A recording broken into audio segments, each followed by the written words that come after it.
G'day folks, talk to Liesl Tesch, New South Wales State Politician, MP, representing the Gosford area. Yarn about where life started, and where it led up to an accident. Then on to paraplegia, acquired disability, rehabilitation. Life didn't stop.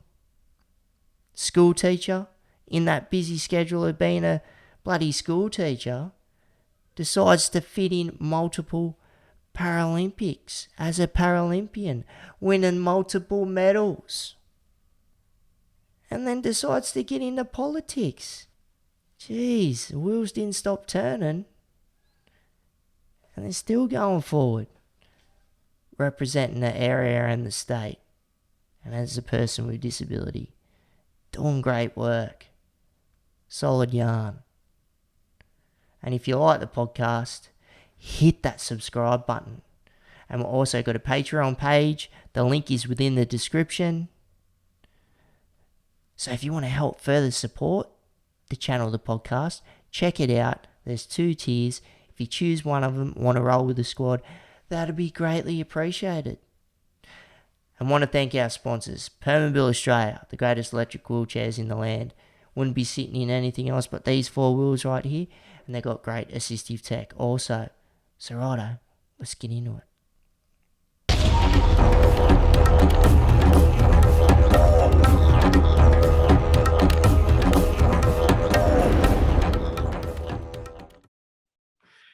Righto, Liesl Tesch, we're recording, we're on.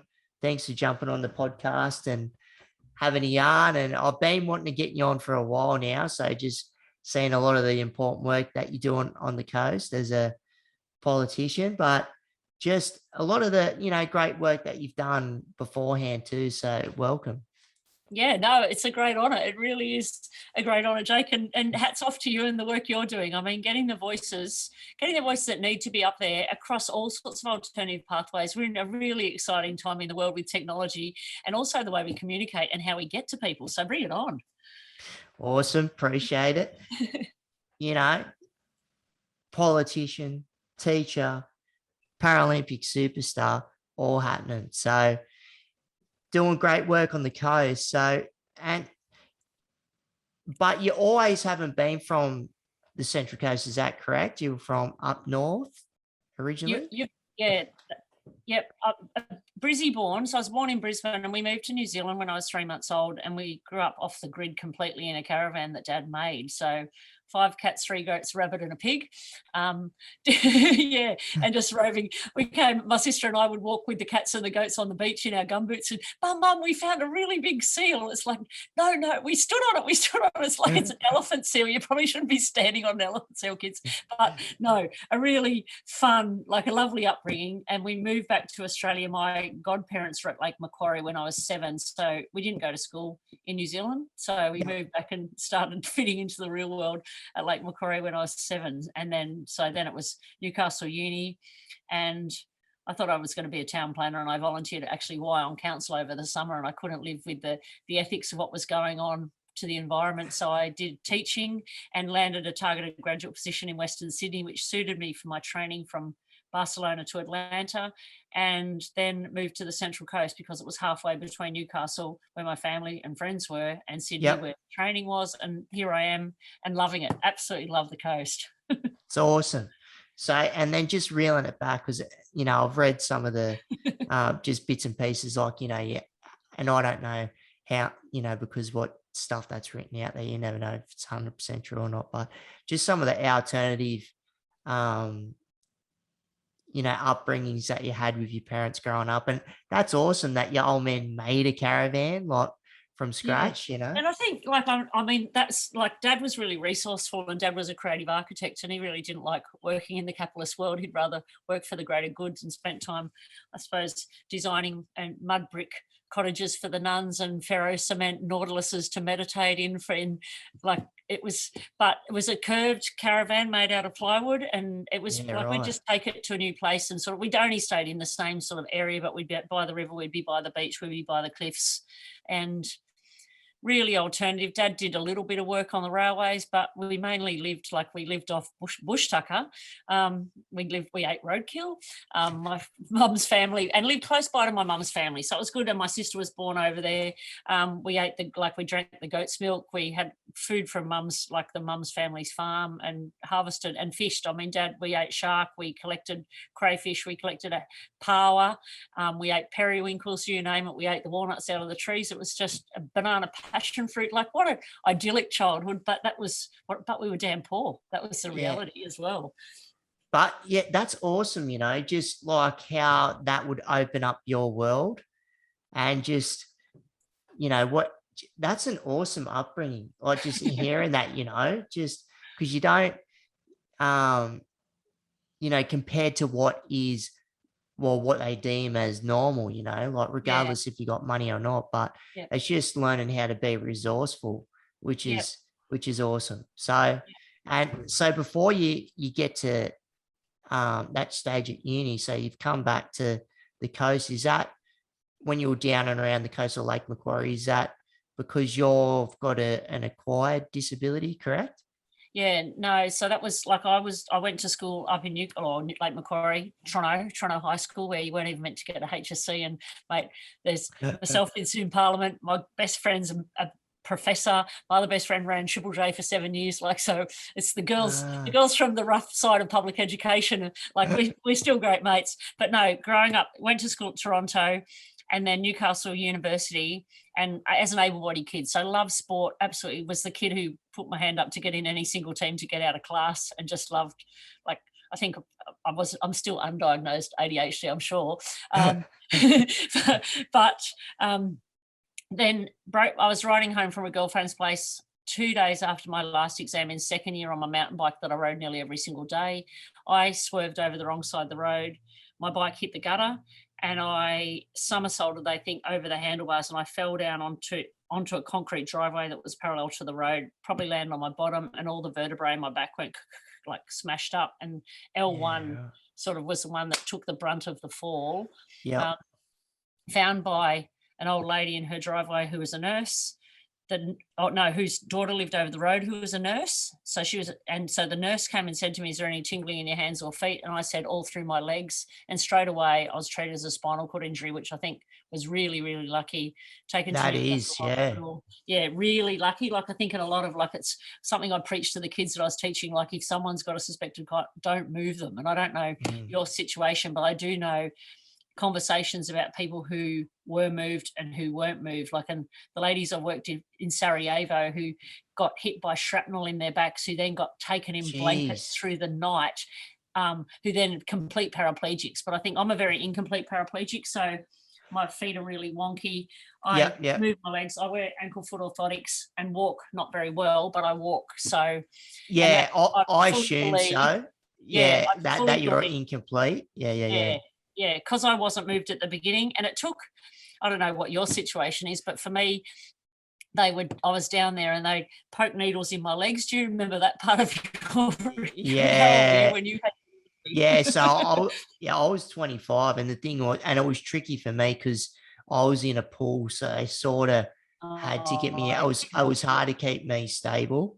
Just being in that situation, because when I jumped into the pool, because it was the force of the water, that it was a weird angle, and my head creased back where the vertebrae pinched on the spinal cord, and then that just starved all the oxygen off to the nerves. But so I wasn't that much older than yourself when you had your accident too. So and we all remember it, like, in all the frameworks around it. Like, I don't know about you, I actually, none of that part of my injury is very clear, and apparently you'll either remember it blow by blow or you won't remember it all. But none of that for about probably 2 weeks, until I woke up off the painkillers, when I was told that I was going to be in hospital for six months, in bed for 2 months, and I was never going to walk again. That was my sort of first memory off the pethidine and morphine to keep me still. I think more than anything else. And was it all up in Newcastle, or did they send you down to Royal Ride? Chopper. They took one look at the X-rays in Newcastle. There was no chopper available at the time, and there's also discussions that I probably could have been a bit better if I got into a hyperbaric chamber quicker. But Yeah, right. so there was 2-day wait for a chopper. In the end, some friends that I babysat for said, we'll pay for a chopper for her. So, yeah, but the chopper took me down. I arrived in Prince Henry. There was no beds at Royal North Shore. So I went to Prince Henry Hospital. It was open at the time. It was the second spinal unit in Sydney. Yep. And went in, had a 5-hour operation. So I don't know what your scars look like, but I've got I don't know, probably a 6-inch zipper down the side of my back where they went in. They actually took the fragments of bone out of my spinal cord. So Yeah. Okay. yeah. Yeah, mine's from the base of my skull all the way down to pretty much the top of my shoulders. But Yep. yeah, so same thing. They took the fragments out, but then they had to take a bit out of my hip, and then they replaced where they fix a vertebrae, and then I'm fused from C4 just over C6. Well, So and have it's you got rods in yours? yeah, I've got all sorts of Yeah. And I stuff think going on there. like, in the good old days, no, like, so I had to lie flat on my back in bed for 2 months. Whereas like I think nowadays they put some rods in and get you up fairly quickly. Fairly quickly, because it Yeah. used to be like people with like quads, like with breaking anything between, in your cervical within your neck. So back in the day, that's when they used to hang the weights off and do traction. But like you said, not these days. It's put the pins in and to hold the old noggin up and throw Yeah. the neck brace on, and then but I just remember that feeling when they took my neck brace off and just the weight of my head. I was like, I knew I had a fat head, but Jesus, this thing weighs a bit, eh? So Well, we were different because we had this spinal ward and we all just had to lie down. So Patrick, who was beside me, he broke his neck, but he actually didn't lose any movement. But we were all just lying there. I was only allowed to train with one weight at a time because you didn't want to put pressure on your spine. But then Patrick had the brace. So he had holes drilled in the side of his head and had this neck brace on to keep his brace in place. So you're lucky you had your injury later than the good old days. I know, right? So like going through like all the rehabilitation process and like really active person that not that you were, that you are. So, Yeah. but going through that, like what was your perception? Because, going to uni, and are you thinking, can I still get into teaching? What about sport? What about what was your perception on life when you're going through that stage of rehabilitation? Interesting. When I was flat on my back, like first of all, the physio said, "Would you like to try wheelchair basketball?" And I had a little foam ball with the Perspex backboard that I used to shoot baskets in bed with the ribbons from my flowers, so I could pull it back in. And as I got stronger, I could fill that with lollies with a foam cup, and I could peg it around the whole ward lying down. And it was really weird when we sat up again to see what people look like, because you just don't know because you're looking at the world through a mirror.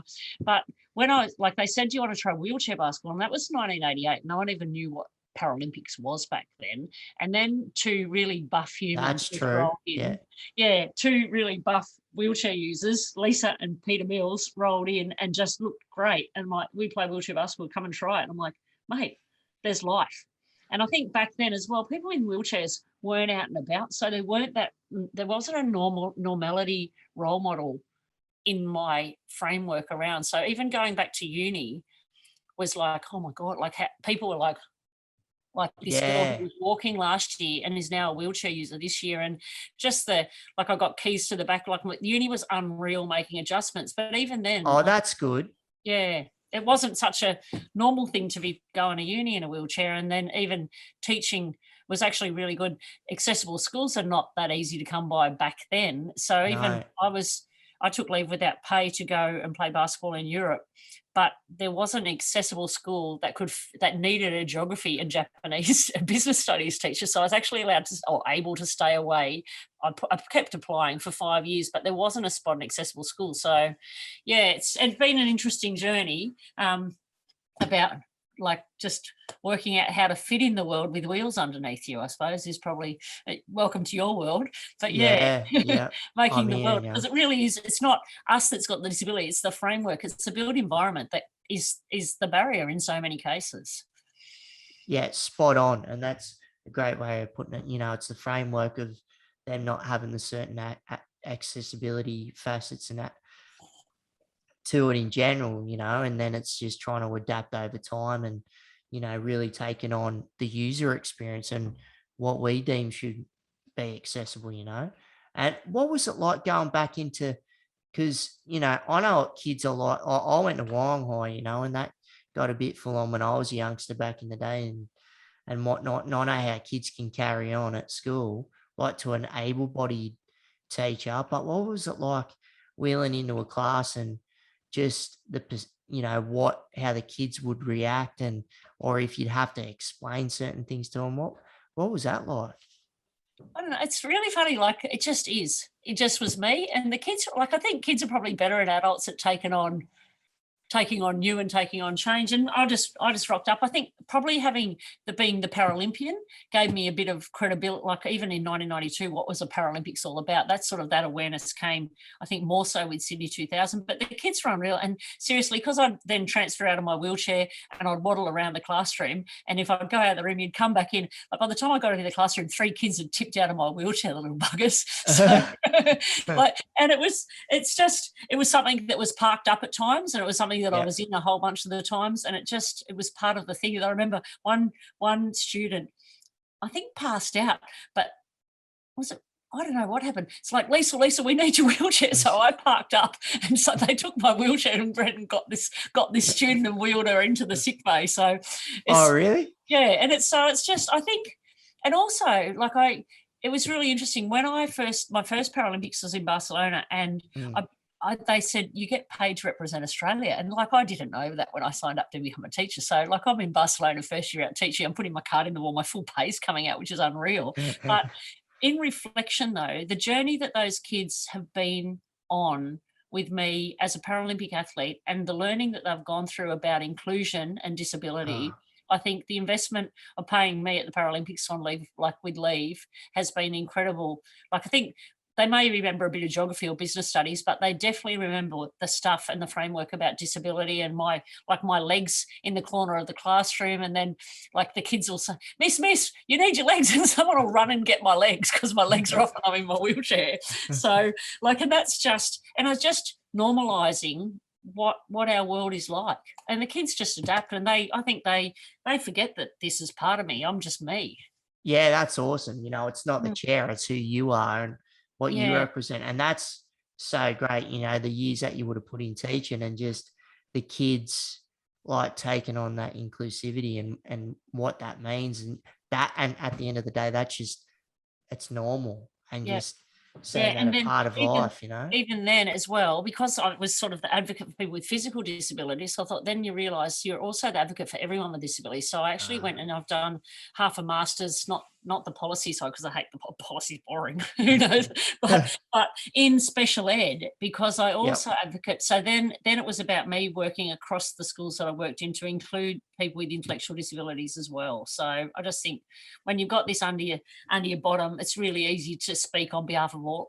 It's difficult and people expect you to be able to, but I've done some learning, and you do end up advocating for everybody who's got a disability. Oh, big time. Visible and also invisible. I think we're also quite lucky because it's the visible stuff. That's right.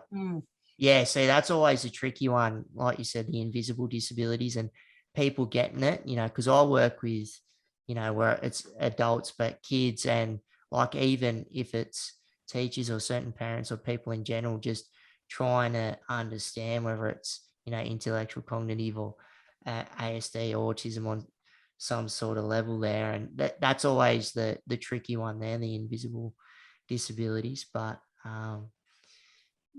so flat out all this teaching. And so you're flat out. So was it various schools, going from, if it was from Sydney to the coast, or that you taught in yet? It was actually really lovely because I did my prac at my old school, Toronto High School, which is a bit like Wyong High School, I suspect, a bit of 100%. And St Paul's up near my home, and so I was able to stay at home. But then the teaching job, my first job was at Crestwood High, which is at Borkham Hills, which was an older staff who were really supportive. And that was and we did this big fundraiser for the Paralympics. And even then, kids that I taught back then in 1992, every now and then with social media will still catch up. It's really interesting. But then I had 5 years at Erskine Park, which is out in the rough side of town, out near Mount Druitt, and had just an amazing time out there with the young staff. And I was a basketball coach, and I still got great relationships. Whenever I'm in Melbourne, I catch up with some of the kids I coached, and we're still on the blower every now and then. So, and then from there, it was to Berkeley Vale Community High School, Yep. which was a comprehensive high school at the time. And then when that changed to the seniors and juniors, I took leave and I played basketball in the men's league over in Europe for 5 years. So In the men's league for 5 years. who would have thunk it? Yeah. You don't Yeah. muck around. Jeez. Yeah. When I broke my back and I started out there, which was at like the stadium, and that was another interesting thing. When I broke my back, they said, you're going to become a pensioner. I'm like, what does that mean? It's like, we pay you to go to uni. I'm like, oh, whatever. Having to not clean old ladies' houses, my mum's friends' houses for money was a bonus. I also got a ticket. Like I had my pension card to go on the train, so I could go out to Mount Druitt every Wednesday night and train, which was just fantastic. And that sort of linked me in. So when I got offered that job in Western Sydney, it was just ideal because that was sort of the heartland of wheelchair basketball. But when I started, we didn't have a women's league. We played in the men's league because we didn't have a women's league. We sort of had this low-level national women's competition. Nationals were once a year you played with women against women, but the rest of the time we played with blokes. So we actually worked as women to set up the National Women's League in Australia, a bunch of us, which is still going strong. So after Sydney 2000, they said, one of the Italians at the massive party after we won the silver medal, one of the Italians said, Liesl, would you like to come play in Europe? I'm like, oh, but I'm a girl. And he said, but you're good enough. And I gave this guy my number, like we were wildly drunk. And, and then 2 weeks later, like I'm living at Wamberal, and a phone call comes at 2:00 in the morning. Ciao, Bella. Do you want to come and play in Italy next week? I'm like, oh, I'm a high school teacher with a sensible car and a job and a mortgage. And but then I did the thinking. I thought, you know what? And I wrote my basketball resume with freetranslation.com and I sent it to the team. The geography teacher looked at the cities in Spain that I wanted to go and live in and which one had a wheelchair basketball team. And I sent it to those teams. Nice. And 4 teams got back to me. And so I took leave without pay for 7 months because I thought it'd be once in a lifetime, one season, and loved it and loved Spain. Ahora hablo un poquito español, and I talked to the women around that came to watch. We set up a Spanish women's team. And then the Italians said, do you want to come and play for this team in Sardinia, which is an island in the middle of the Mediterranean? And I'm like, oh, okay. Oh, stop it. 3 years there. I bought a Vespa. 3 years there. 3 years in Sardinia. And parlo un po' d'Italiano adesso, and set up the Italian team. And then I had a year in Paris, and I was living in Paris, and the Department of Education sent me an email saying, Liesl, you've got a job at Woi Woi. Nice. So there you go. Nice. all come full circle and then back to the coast. So so it was pretty busy schedule, and it would have been. And how'd you go about fitting that in regards to like you teaching, but then you played overseas, but you know, you've participated in a fair few Paralympics. So how was it still like balancing out that schedule? Yeah, it was pretty crazy. Like and it was unreal. Like in Australia, we've got a limited season, so you play a limited number of games. The season in Europe is so much longer. So it made me, like, it was better than any of the training that I could have done in Australia. And I still advocate, we're now having a discussion about the Aussie gliders and how we can improve. They came 7th at the Paralympics, how we can improve. And it's about game exposure. And so having those number of games against all these different teams is not about learning to play against person A and person B, because we play against them every 4th week. This is just random people, and you've got to read the game on the run, and you've got to, like playing on a court where you're speaking Italian to one of your teammates, you're speaking English to another, and the other guy speaks Swedish. And you're a girl and everyone else is a boy, and they're macho and crazy. And then juggling that and timetabling that to be able to travel around the world and then meet back up. Like I remember from Italy, I was going to go and meet the Aussie team over in the US, but the SARS virus broke out. So the event was cancelled. So I'd finished, like I only earned a pittance, but I had a great time over there. So I'm washing dishes and I'm eating hardly anything, and I'm fit as all get out. I'm riding a bicycle, I'm swimming, I'm at the beach every day, I'm drinking coffee, waiting for when the SARS virus, and then what else was it? Something else happened. But then finally I met with the team, and it was just about juggling to be with the team for the competitions where I needed to be. The next Paralympics was in Athens. So I'd come home for probably 3 months. So I'd casual teach and train with the Aussie women for 3 months. And then I'd go back to the European season for 9 months. So it was just a privilege. Like one of my girlfriends said, what are you going to do about your super? It's like, who cares about my super? I'm living the dream. Yeah, I'll get to that later. That's all good. Yeah, I haven't got as much as you, but golly gosh, you're probably going to do what I did when I was like in my 30s. And what did it feel like comparing to, from 92 compared to your last Paralympics, which Wow. is in Rio? So if you're talking about, is that correct, Rio? Yeah. Yeah. So how, like, if you compared it, like the atmosphere, and just how they would organize the Paralympics compared to back then to now, and the accessibility of it, how was all that? That's a really good question, Jake. And I'm in this massive timeline head rush of changes that have occurred over the years. And I've been to 7 Paralympics. So, and Barcelona, like I fell in love with Spain, which is why I then went and lived there. Like I fell in love with Spain and the fiesta and the siesta and the party, like the life that and the exuberance that is the Spanish people. But and Paralympics means parallel to the Olympic Games, but it wasn't really until Sydney 2000 that the audiences and the connection and the organisation structures, I'm so proud of what we did in Sydney, really made it parallel. So the Paralympics was an event that happened, and it was a great time for the athletes inside that the Paralympic village, but the audiences and the passion of the crowd just wasn't there. So we really, in 92, I think my joyful memories is meeting all the players from all around the world, and nothing to do with the audiences because there weren't any. But then the next games was Atlanta, and Atlanta was atrocious. Like realistic, it's like they bailed out. They left the beds, like it was almost like the beds were unmade. The food was rubbish. Coca-Cola sponsored the Olympics and didn't sponsor the Paralympics. It was like That's a joke. food. Yeah, it was really. So Sydney 2000 was just an absolute cracker, and I think the conversation about we had the ticketing where it was $20 to get in the gate. So kids, and that's to me a shapeshifter. Kids came and they, instead of saying what's wrong with that lady, they say, what sport does that person play? And they were little kids who just, I think, shapeshifted. They didn't have adult attitudes about disabilities. They just saw this ability. And I think they are then now the employees, but the employers of the future. So I think Sydney 2000, and then like Rio, we had more people through the gates at one of the weekend days in Rio than they had in the Olympic Games. So that's awesome. Yeah, and even London, like London's social media took the Paralympics to a height that we've never seen before. So also I think, and as I said before, the kids that I used to teach are still there, and I didn't know they were still there, but because of social media and now the incredible exposure that comes with the games, the kids that I taught are on the journey with me from like 25 years ago and 2 years ago. Like it was just an amazing time.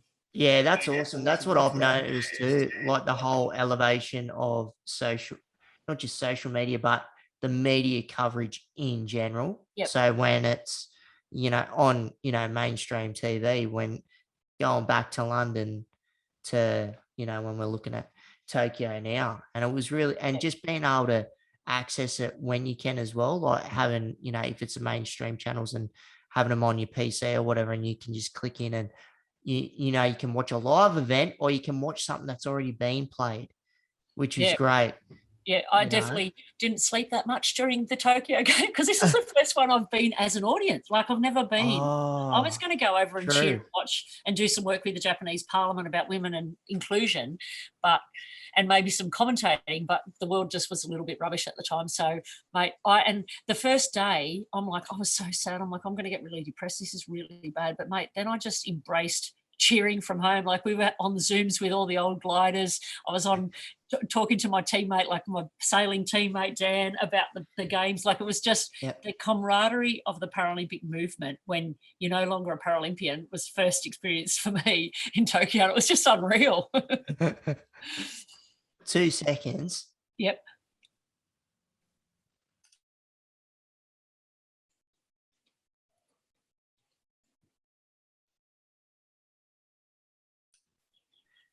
No, I was just checking. I thought someone was here. No, they're not. It's good. Good. Too easy. Sorry. So, yes. So, Tokyo Paralympics. Yeah. So, yeah, well, that's interesting, now that you've got to experience it as a part of the audience and just seeing it, from the outside and, getting the green and gold up and, cheering on the crew, like massive Paralympics in Tokyo, which is good. I'm spewing because I know, hey, I was so excited. Like we had a Olympic flame lighting ceremony on the first night. Like it was so good. Can you just explain to like not just the viewers but the listeners of what you're just Yeah. holding up?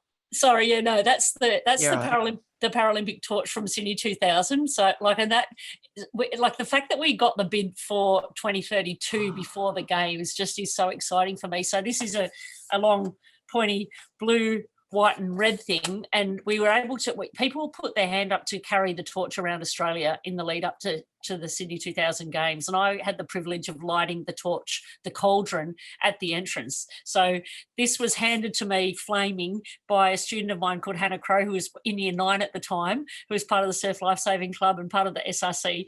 But definitely for anyone who's interested in sport, the 2032, get involved in the torch relay. It's a magical community connecting experience. And you then, like this little flame got carried and was the lighter of the big torch, the big cauldron. So yeah. That's Yeah. so awesome. I'm glad you pulled that out. So Yeah. Lashings yeah. of good memories.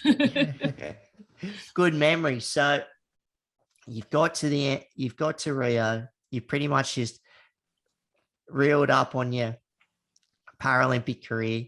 And that's a lot of sport that you got under your belt, plus balancing out teaching and just everyday life. So then what drew you into state politics? Like where did that all come from?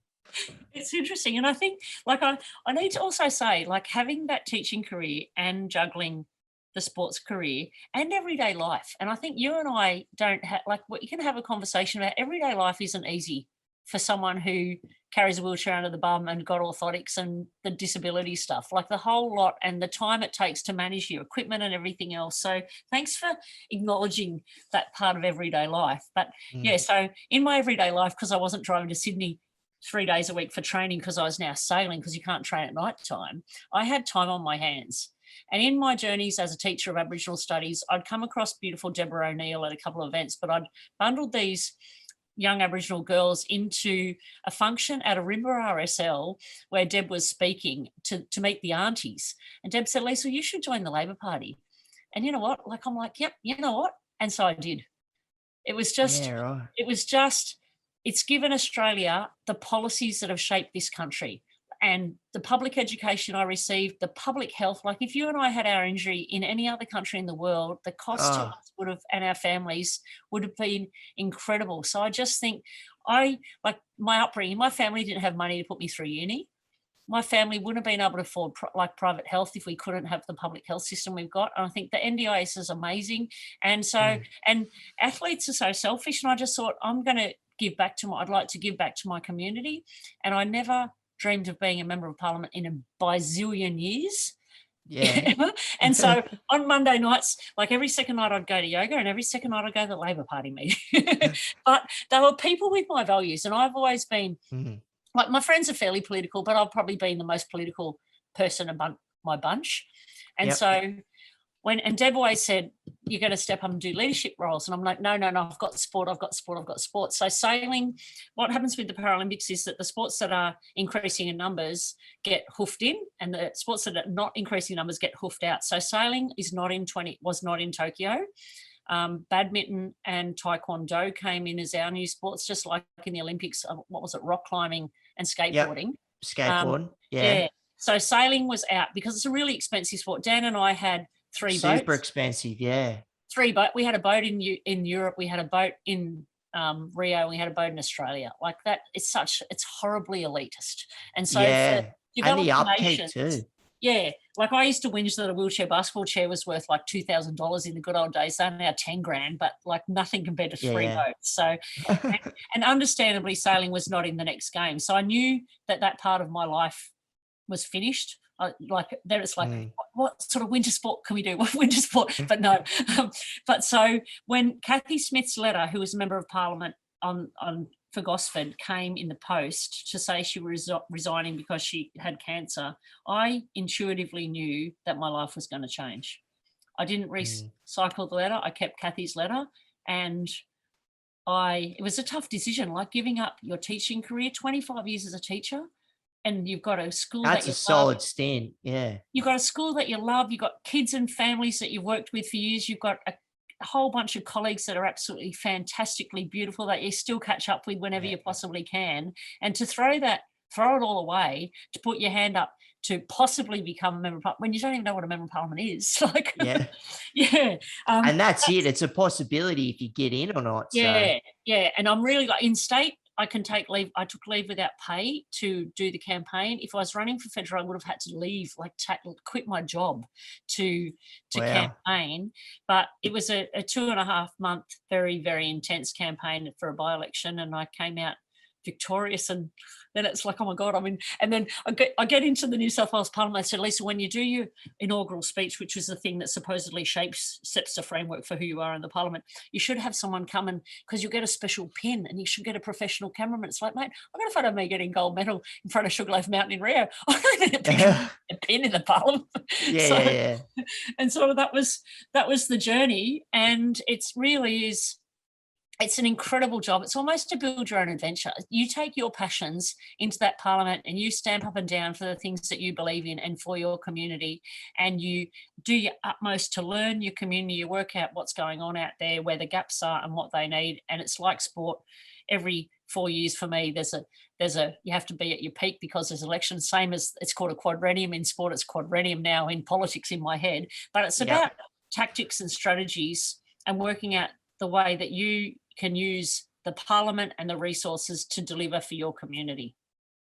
That's Yeah. awesome. And like, because I've often like just sat back and just watch yourself, or you got Jordan still, and you got other people with certain disabilities, whether they're in Australia or if it's state, federal, or, you know, other countries that are having a crack at politics, and just thinking, you know, once they enter the realm of politics, because you got, you know, self-conscious bias, and you got people that just have these ideas of people with disability and their life, and not just like with yourself with someone with disability, but also being a female as well. Like, what was, because when you wheeled in there and just, you know, because you've got all these blokes, or, you know, or people in general in parliament, and just when it had to do with respect or how they treat you, and just that initial roll into parliament and how all that felt.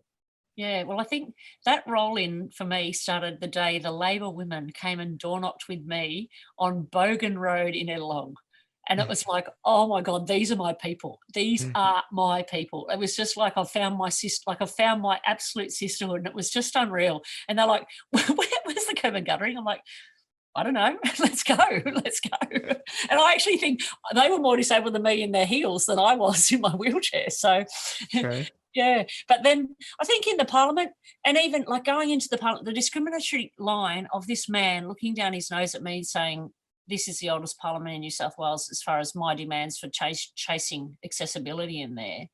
Like that was, like it's retrospective, but that was almost a stab in the heart. And in my head, it's like there's a woman sitting in that chair. Like we're women in here. This is a changing world. Like we're going to make this parliament work for me and work for people with disabilities. And I can walk, but I'm still sitting on my butt in that parliament till I go back this time round, because until this time round, this parliament hasn't had a ramp out the back for me to get out of the parliament, to go to the tree of knowledge with my colleagues. So for 4 years in the New South Wales Parliament, the front, I come on the front, everyone else goes up the stairs, I go down the bowels of the parliament, I meet them up there, which is a pain in the neck for visitors, because my visitors, I've got to get them and meet them, and they go there. But the back is where we have our press conferences. So whenever there's, and also the protests and everything's on. Oh, is that where you come up? Because I know, like, going in there, like when you have to come up the ramp and whatnot, is that where you're talking about, where you first come up the lift and that area there doing the press stuff? Yeah. Yeah, that's one area. But then when you're a member, the general public are not allowed to go out the back way. But the people with disabilities in the parliament can't get out the back way. So there's a whole bunch of stairs. Every now and then, in the end, I used to just go down the stairs backwards, hang on to the rail and go clunk down the stairs backwards. Really? And it took and then on International Day of People with Disabilities, I'd make a video of how crap the access was in the parliament.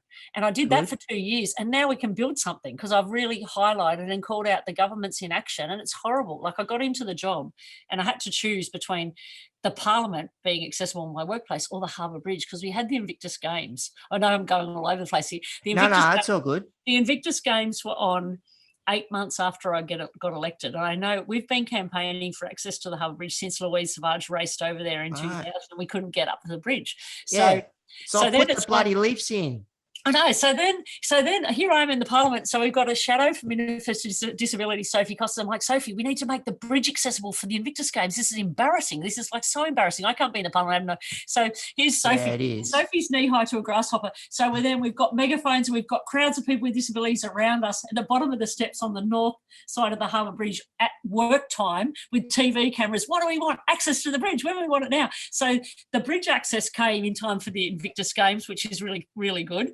But the Parliament's taken a bit longer. So that's actually been completed whilst lockdown's on, and I'll be heading in and I'm going to be doing some sort of wacky speech and standing up in the Parliament to say, look, it's taken this long and that's still a disgrace, because it's not fair that people don't have equal access to their workplace. I've been zooming around. I used to zoom around the back through the hospital and in the front gate again after we did an interview out the back. And then I'm like, to hell with this, because I know about workplace health and safety as well. In the end, I just to hell with it. I'm going down the car ramps in so then I'd get that we've got special constables at the back gates of the Parliament, and I'd say, can you please stop the traffic? In the end, it was quite enjoyable. I think my last traffic stop was the Premier, she at the time, as I wheeled down, and then as she got out of her car, I said, good morning, Premier.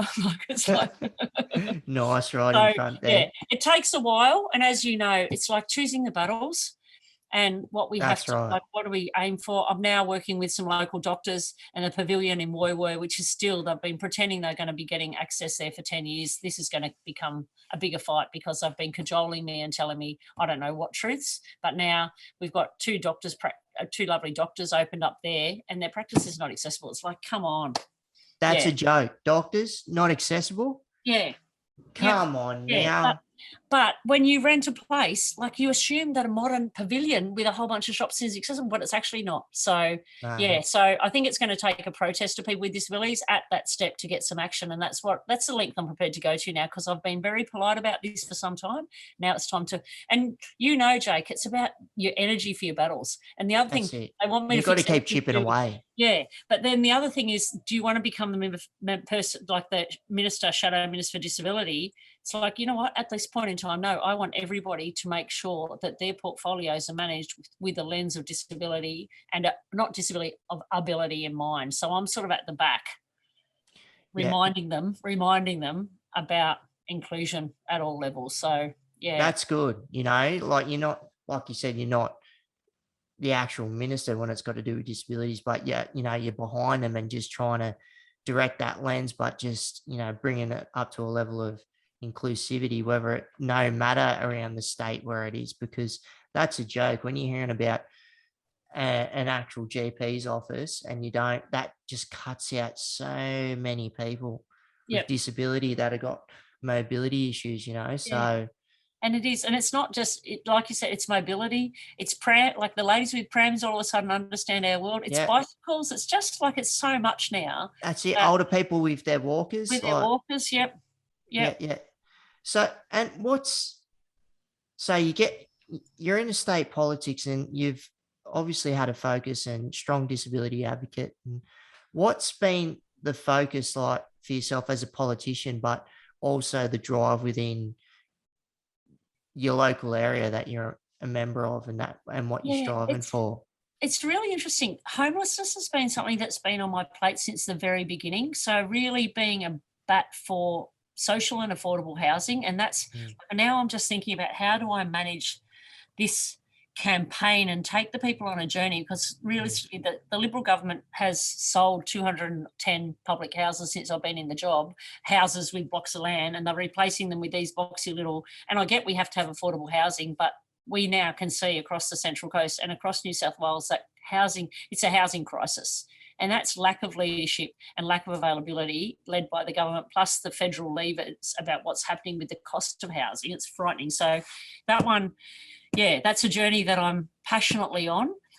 Worked really closely at Presbyterian aged care went up for sale. So we've now got a buyer in there that's supporting, there's 32 people living in affordable housing that have been able to stay there. So making sure we hold on to what we've got, but also trying to push the government who live in framed boxes about other opportunities. Peninsula Village down on the peninsula are doing some work to refit some rooms so women escaping domestic violence have got a place to live, or older women who are vulnerable got a place to live. Like Pacific Link, our community housing provider, are just doing amazing jobs across the coast, but we just don't have enough money, a stock of resources from the Liberal government in there. So that's sort of one passion.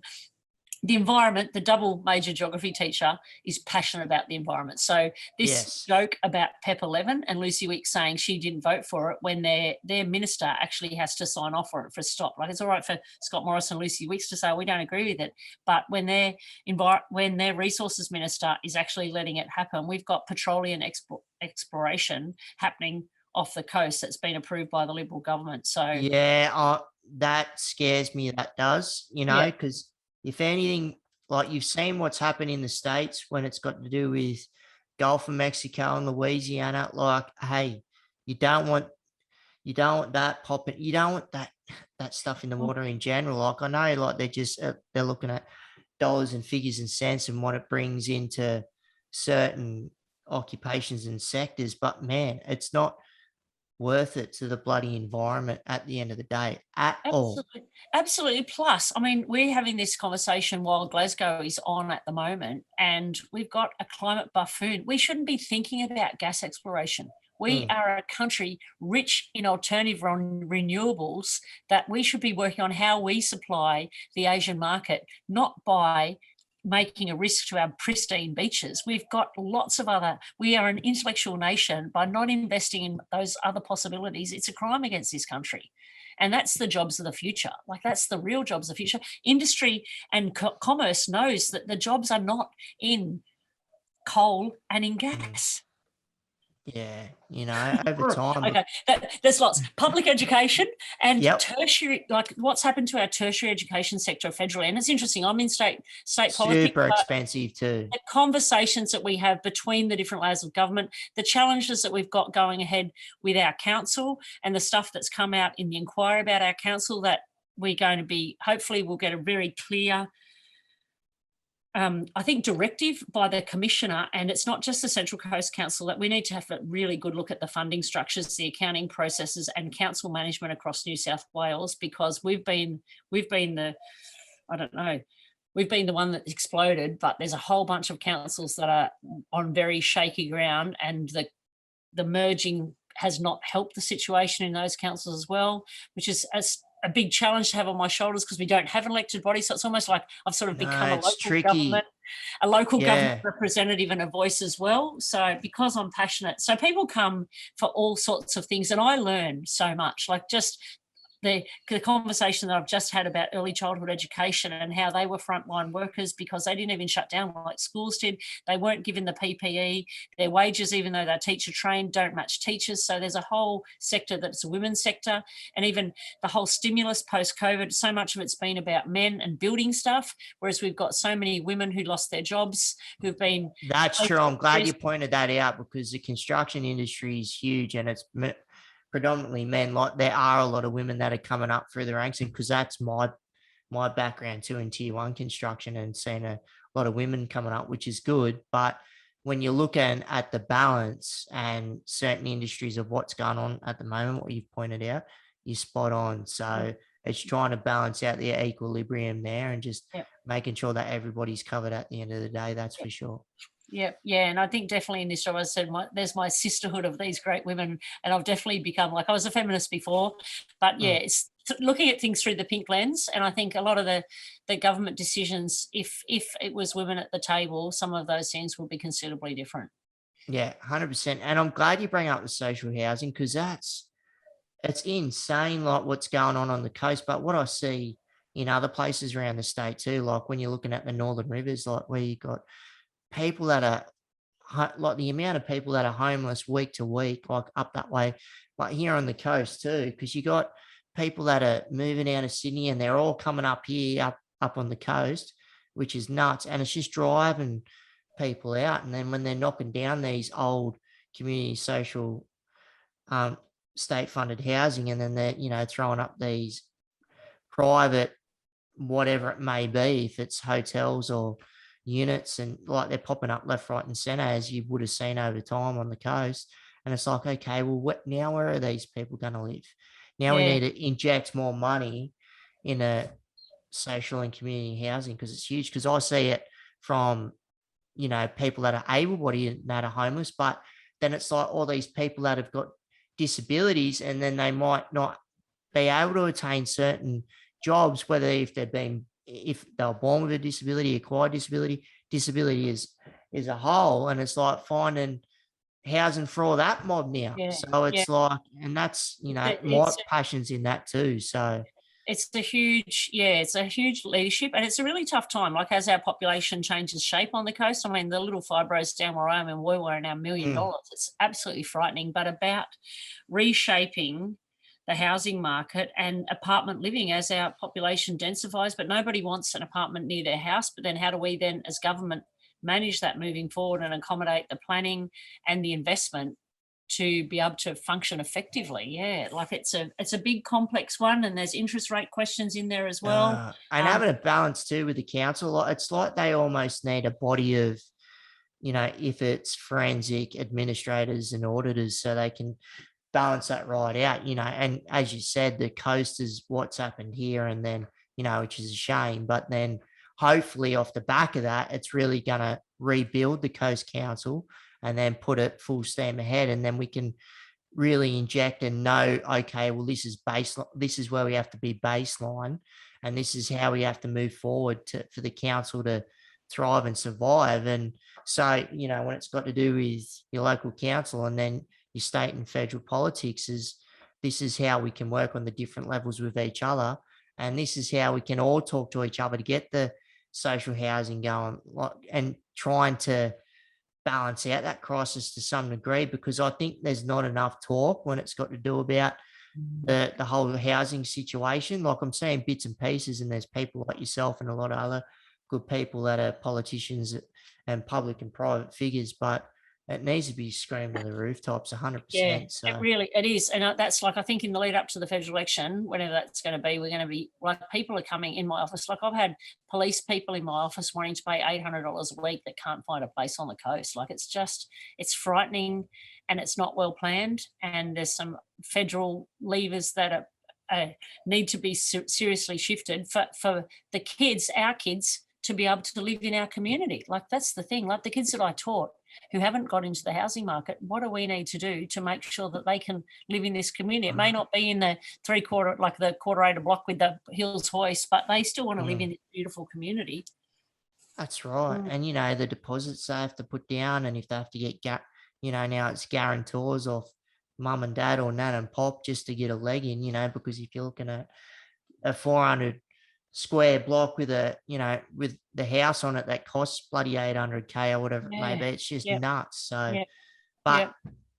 state, like if you're looking at the state politics, I'll get you just your outlook on, where we are in New South Wales, what's your outlook and what your thoughts are on New South Wales state, and Yep. what your outlook is on federal. And then after that, I want to know, what if you had a magic wand, what would you do? Oh, wow. No pressure. Holy macaroni. Yeah. Well, we've No seen pressure, no pressure. we've seen some very interesting changes with the Premier and ICAC. People feel sorry, I think, for Gladys because she's a woman and she's made some bad love decisions. But we've also got a very strict code of conduct that we sign moving into that job. Like, and if I breach that code of conduct, I should be challenged on that. And that's the rules. And we don't want people to break the rules, because rules are there to keep society safe and keep society fair, and also to keep society ethical. So, and I think now at both state and federal, we're seeing the shouting out of ethical behaviour and the pork barrelling that's going on. Like, it's almost like we find a new pork barrelling every week, and you'd think they'd quit pork barrelling because they're getting in trouble for it. But Gladys said, "Oh, pork barrelling is okay," which is actually paying for stuff in Liberal held seats. So at the moment it's air conditioning in schools. So the delivery of air conditioning in schools is 23 schools in Liberal seats, 1 Labor and 1 Independent. It's far out. Makes me crazy. The other frightening thing that we've seen, we've now got a new Premier who was the Treasury who has sold under his leadership $93 billion worth of our assets. So $93 billion. Hold on. 93 billion. 93 billion. Jeez. I know, which is stuff that used to belong to the public, which is money-making stuff for the people of New South Wales, which is now being sold and then gets sold to private companies like toll, like public stuff that's now sold to a toll collector who now they collect tolls from the general public for 40 years and put it up at 4% every year, regardless of anything. Like he's signing contracts, he's selling our stuff and he's signing contracts for the future that we'll be paying long into the future when we don't actually have money-making assets anymore because they've sold to private companies. And this is the Premier, when she was the Transport Minister, that started off the contracts for overseas countries to put their to build stuff for us. So we've got the ferries built in China and Indonesia that don't fit under the bridge. We've got the trains. That's nuts.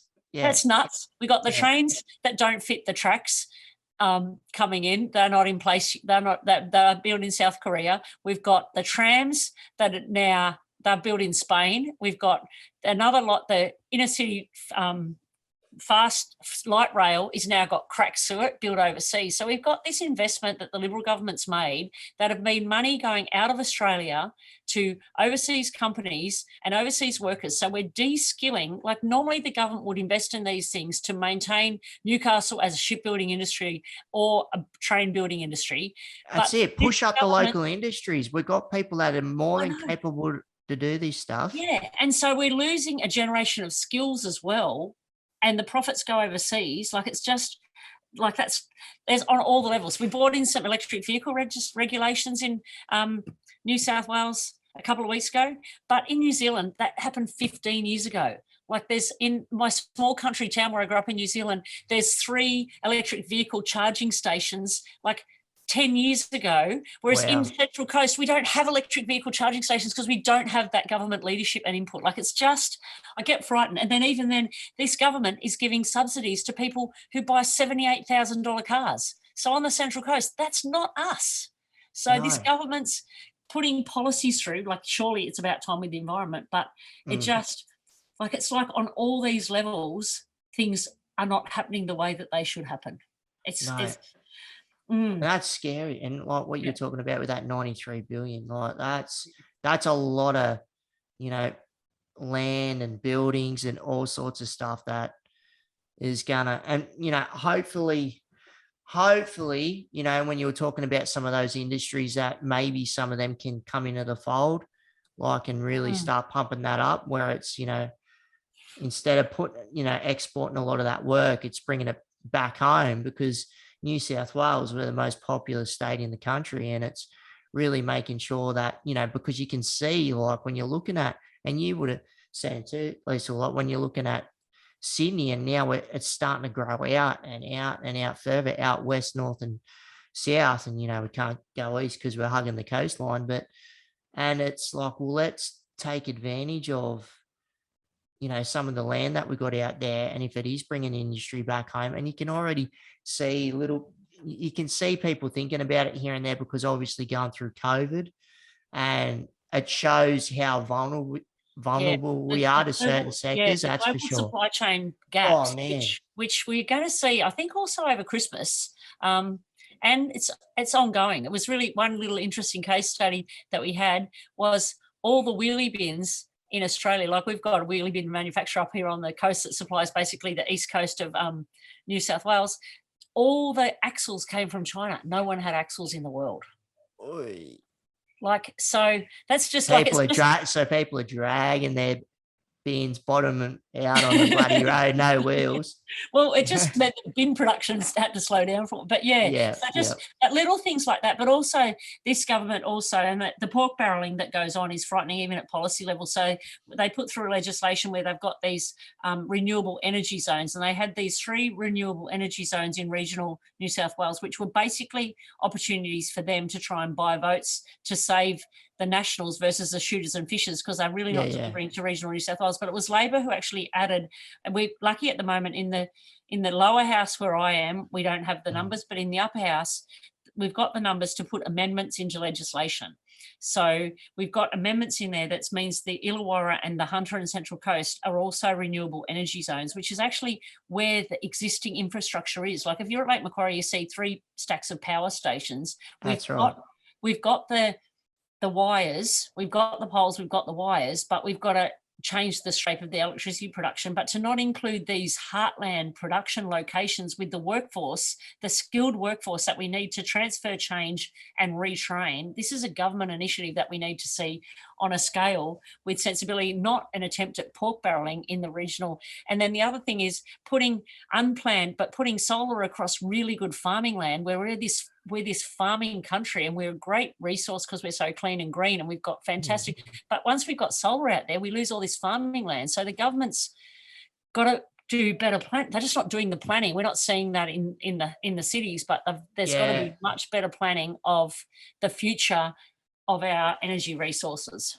Yeah, and I think it's looking at the design too of this is just off the top of my head, like when I'm thinking of solar, like where instead of just fields of panels, where you can actually build, and they do this overseas, where you can build towers, so it's not taking, you're chewing up some of the airspace, but then you've got where you can keep a lot of that farming land, and where the solar, like then that can feed into and help that farming land. Like it just needs to be a really good thought out process and jumping into some of the knowledge that's working overseas, but trying to make what works within our different types of country around Australia, because we're so diverse, going from, when it's got to do with New South Wales compared to Central Australia, WA, far north, and then you've got some of the cold regions down south, and that's it's full on. Yeah, and I'm biased, but I actually believe it's like a Medicare policy, it's like an NDIS policy, it's like carbon tax. It's got to be great leadership at a federal level, and I believe it's Labor that will deliver the leadership on the renewable energies that we need. That is a long-term, not ad hoc vote-winning stuff that's going on in our country at the moment. So you've touched on some of the state stuff. So if you're looking at some of the federal, like I know these can almost be whole podcasts on their own, but if you want to, I know we do have to go eventually. Yeah. But if you want to touch on something there, and if it's pulling out the magic wand and what we can do, I think that the infrastructure investment is ongoing and really important. I think the fast train discussion that's Sydney, Melbourne, Brisbane, who knows where that's going to end up, but I think linking some of those regions. But I think the most important thing of all is the climate change. Like seriously, we've got a leader who is a climate buffoon, and we've got a guy who's then, I don't know how they've managed to cajole that he's now leading on a global panel of leadership, but he doesn't believe in climate change. So it just makes Australia, I think, look like a laughing stock around the world about where we could be and where we are. And I think another frightening thing is the control of the Murdoch media and how that messaging is managed. So the average Australian who doesn't look or read or think too deeply into some of these issues gets led to believe that the Morrison government is actually doing the right thing by their children's future. That's probably my heartfelt passion that's going on there. I think that the job creation, and it's tough. Manufacturing in Australia and now the cost of our workforce is really high, but we haven't seen a wage increase across this nation for a long period of time, and the cost of living, especially the cost of housing now, has just gone through the roof. So we need to have a look about how we're managing the fiscal and monetary controls, and also managing the international businesses and how they're skimming money out of our system and not paying their fair share, because I'm sure if we actually get to the fair share of taxes by international businesses taken offshore, we can afford to live in a much different, like we shouldn't have homelessness in this country. We shouldn't have poverty. I got to Carryong where they've got a food relief and we've got people lining up desperately collecting food. Like we shouldn't have that in this beautiful, great country. We shouldn't have people who are so poor that they have to line up at the local community centre to get food to put on their tables. And that's not going to get better at the moment, at this point in time, with our cost of housing. And then we've got a government who promises at the election that we're going to have park and ride on the Central Coast. I just found out they're going to be charging people to leave their car when they stay longer than 18 hours in the Gosford car park. So it's fines, tolls, come on, and fees. Like it's just like what are you doing to the working people of this country? And hopefully the working people will wake up. There you go. hope so. Good. I'm glad you knocked that on there. So, and that's the thing. I hope that there is a raising of the bar when it's got to do with the way that some people do get paid across different industries, because the cost of living is just, it's nuts. It doesn't matter around where you are in the country, but I couldn't even imagine some of the people living in Sydney, like with some of the rent and housing down there, and then it just works its way out to the coast, and as you'd see. So when you're looking at the National Disability Insurance Scheme, what do you think of it, and are you utilising it yourself? Oh, absolutely. Absolutely. I'm loving it. My orthotics, where are they? Yeah, my orthotics, my custom-made shoes are all part of that. And I've got a lady who comes to clean my house every 2 weeks, which is the best thing ever in the whole wide world, because you know what it's like, pushing a vacuum cleaner in a wheelchair ain't the easiest task in the whole wide world. I just don't, and making the bed, like seriously, the corner, like just the little things in life that people don't think about that are the challenge, like a huge challenges and pains in the neck for us. So yeah, no, the NDIS, I think, sound Labor policy that is really shape-shifting lives for people with disability. There's still a lot more work to go. I think how we fit that in with early childhood education, how we fit that in with education, and how we fit that in with health. We haven't got there yet. The federal government that's taken a whole bunch of money that the Australian people actually committed to put into the NDIS, it's like $6 billion they've actually taken out of that to do with other things as well. So $6 billion more in the NDIS gives us a whole bunch more leeway to do so much more. So at the moment, I'm working with Bill Shorten, who's the Federal Shadow Minister for Disability, and also our shadows across Australia, about looking at the shonky, like once government gets involved, there's so many shonky providers. So it's making sure that people with disabilities who have got the money to pay for supports are actually delivered the supports that they're asking for. And that comes back again to advocating for people, primarily families with intellectual disabilities and people who don't have the care structures around them to be good advocates. And so disability advocacy is one of my absolute passions. So yeah. Big time. Yeah. Yeah, because I'm an advocate first and foremost, but then what I see in the service provision world that I work in, and that's something that I really get gripes with. It's a lot of the people with the intellectual, cognitive, psychosocial disabilities that get taken advantage of, like where, like you said, they don't have a support structure that can guide them through of what they might be signing, and then they've just signed this whole big package away and they get taken advantage of. And then you see, like if you go on the NDIS Quality and Safeguards Commission website, you can see all the providers that have been deregistered or fined, or they're not allowed to provide a service with, for 1-2 years or whatever it may be. And it just drives me nuts, because, myself as a person with disability, and just knowing that, when the blood's in the water and it's dollars and stuff, there's plenty of sharks out there. Like it's every industry, but it just drives me nuts, because I'm like, hey, you're dealing with vulnerable people here. Like, so it's good that you've got, it's people like yourself, and there's a lot of other good advocates out there, and it's getting money and dollars within advocacy and making sure that those voices can really be elevated and broadcast out there. And because the NDIS is in fairly still new scheme, and it's great, but it's like you said, there's still things that need to be worked upon, and that's like when you're dealing with that magnitude of what it is and the money behind it. So, but we'll keep chipping away and doing the right thing. Yeah, But and I think like it's an amazing policy that's changed lives for people with disabilities, but also given people with disabilities the opportunity to be out and about and in society as well. So I think that's a social shapeshifter as well, not just for us, but for the people around us and for the built environment, as there's more pressure to build and include. That's it. Yeah. Okay, apart from your busy schedule, what do you do within your spare time? Mate, I've got to go and I've got to meet a lady for coffee before too long, but I am a beekeeper. Actually, they're not here. I've just unpacked, like I've had a bucket of honey that I've you need your bloody suit on before you go grabbing bees, don't you?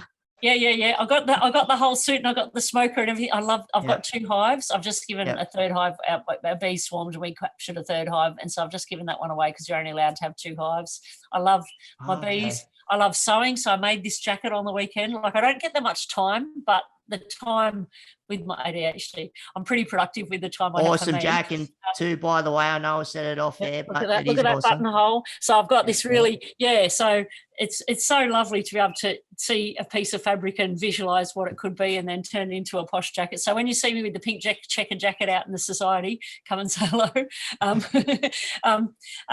What else? I've just done, whilst everyone else was frustrated about not being going on holidays, I've actually gone on an internal holiday. So I've been meditating. So nice. I've been off the alcohol, off the caffeine. I've become a vegetarian. I'm meditating, and I feel fantastic for it. That's awesome. About 2 months in. That's been my COVID project. So that's a whole bunch of self-discipline, which I think an athlete sort of has in the background there somewhere. But yes. I feel so good that going out, not having a wine with the others is a bit challenging. And who knows, I may regress or I'll choose how I party from here on in. But being a veggie has actually been really easy and really delicious. So, yeah. That's cool. A little nice thing. I walk the dog every day. I swim whenever I possibly can. I ride my bicycle. I fall off that every now and then because I'm not good at the starts and finishes. But no, and just I'm so happy to be out and about. I just love people, Jake. Yes. When you're in this job, being out and about and talking to community is so important because it's not just the event you're at. Someone's in your ear about what else needs to be fixed or who's in trouble or what I need to be having a look at. So I just love being out and about again. It's my job. Yeah, it's awesome. And that's what I really like seeing across your social media. And that's what I wanted to say. If people want to get a hold of you, whether it's just to have a general yarn or if it's got to do with political issues, whether it's got to do with the coast or whatever it may be, disability advocacy and everything in between. So if people want to get a hold of you, throw that out in the atmosphere. Yeah, catch me if you can. No, I'm out and about. Like if you see me and you've got stuff, come and talk to me. I'm a local member of parliament. I love to have a chat, and I'm really I'll leave you my card if I have to rush off. The social media stuff, Facebook's probably the best thing. I'm a bit crap at replying in the messenger of Instagram. Facebook's probably the best catch up, and a lot of the times we can answer people's questions on Facebook or direct them with phone numbers and stuff they need to follow up if they put their concerns in Facebook, depending what it is, sometimes through Instant Messenger. I've got a phone 43424122 at the office. There's always 2 people, or work from home, there's always 2 people on those phones from 9 to 5, and my Gosford at email, gosford@parliament.nsw.gov.au is primarily for my constituents, but we read all the emails and we'll follow up with stuff that I like is stuff that I can help with or direct people where it needs to go. Is that sort of? Yeah, that's spot on. So great. Is there any shout outs or we'll leave it at there or what do you reckon? Oh mate, shout out to you for doing what you're doing. Absolutely. Yeah, no, it's a privilege. It's an honour. I absolutely love the Central Coast and we've got the Tough Council program happening at the moment, but we love where we live and we will continue to rise up and make this place as good as we possibly can. I'm committed to that for the people of this community. Spot on. Well, you're doing a solid job down there, down the southern end of the Central Coast, and I can't wait to see what you're going to be doing now that the world's opened up a little bit more post. Well, we're still in COVID, and just see what happens with, state politics and just politics as a whole, whether it's state, territory and federal. But yeah, doing a great job. And I really appreciate your time. I know you're flat out, so really appreciate it. And, I hope to touch base again on this platform time soon. I look forward to it, Jake. You're a champion and I look forward to catching up with you too.